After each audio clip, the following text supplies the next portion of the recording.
అందరికీ నమస్కారం. పల్నాడు జిల్లా పెదకూరపాడు నియోజకవర్గం క్రోసూరు మండలంలో ఈరోజు మరి పోసాని మీద మేము కంప్లైంట్ ఇచ్చాం. ఎందుకంటే అతను పిచ్చి మాటలు మాట్లాడుతూ ఉన్నారు. నాయుడు గారికి ఒక పదవి ఇచ్చారని మరి ఓర్చుకోలేక ఈరోజు తను ప్రెస్ మీట్లో మరి ఎట్లా పడితే అట్లా మాట్లాడుతున్నారు. గతంలో కూడా చంద్రబాబు నాయుడు గారిని, లోకేష్ గారిని, పవన్ కళ్యాణ్ గారిని ఇష్టానుసారంగా మాట్లాడారు. ఇలా మాట్లాడితే నాయకుల అవసరంలో ఇట్లాంటి ఎదవలకి కార్యకర్తలు నాలుగు కత్తిరిస్తారనేది మేము చెప్తా ఉన్నాం. ఒకటే, ఈ 5 సంవత్సరాలు ఎక్కడ దాక్కున్నారు మీరు, ఎక్కడ నిద్రపోయారు, మీ దొంగతనాలన్నీ బయటపడతాయి అని చెప్పని ఈరోజు ఒక మంచి వ్యక్తికి పదవి ఇస్తే మీరు ఓర్చుకోలేకపోతున్నారు. 5 సంవత్సరాలు జగన్మోహన్ రెడ్డి గారికి పాపం మరి ఆయన పదవి గుర్తుందో లేదా ఈ చేసే తప్పుడు పనులు మరి గుర్తు లేకో తెరచాటునే ఉన్నారు కానీ తెర ముందుకు రాలా. ఇప్పుడంతా 5 నెలల్లో ఎందుకు బాబు ఎన్ని ప్రెస్ మీట్లు పెట్టావు? సిగ్గనిపించట్లా మీకు?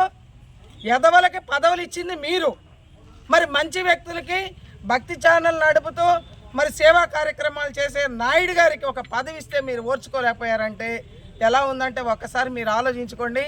మీ ఇంట్లో భార్య, తల్లి, బిడ్డ అందరూ ఉన్నారు, ఆడవాళ్ళు అనేది కూడా మరి నీకు గౌరవం లేకుండా మాట్లాడుతున్నావు అంటే పోసాని ఎదవా, నువ్వు ఎన్నోసార్లు ఇలా మాట్లాడావు. ఇంకా నీకు మాట్లాడే అవకాశం లేకుండా 4 కత్తిరిస్తారు ఆడవాళ్ళే, ఇక మాటలు రావు.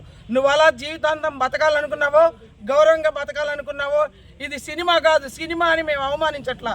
సినిమా అంటే 2 గంటలు చూస్తారు, వెళ్ళిపోతారు. నువ్వు ఈ సినిమా పద్ధతిలో ఎవరిని పడితే వాళ్ళని మాట్లాడటం అనేది ఇది మంచి పద్ధతి కాదు. జాగ్రత్తగా బతకాలి అనేది చెప్తా ఉన్నాం. మేము ఈరోజు కంప్లైంట్ ఇచ్చాం, పోసాని గారిని అరెస్ట్ చేయమని చెప్పని.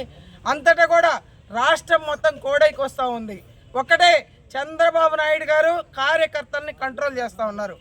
ఒక్కసారి సైగ చేస్తే మీరు మాడి మసి అయిపోతారు. కానీ మీకులాగా తప్పుడు రాజకీయం చెయ్యరు కాబట్టే మా నాయకుడు అంటే ఒక గౌరవం ఉంది కాబట్టి మేము గౌరవంతో ఏం మాట్లాడినా తలంచుకొని మరి రాష్ట్ర అభివృద్ధి కోసం పేదలకి ఏమీ వాళ్ళ అవసరాలు ఏంటి అన్నది ఈరోజు తెలుసుకొని మరి ఆ కార్యక్రమంలో ఉంటే మీరు ఇది కూడా సహించలేదంటే ఎదవల్లాగా బతకకుండా ఒక మనిషిలాగా బతకటం నేర్చుకోండి అనేది మేము చెప్తా ఉన్నాం.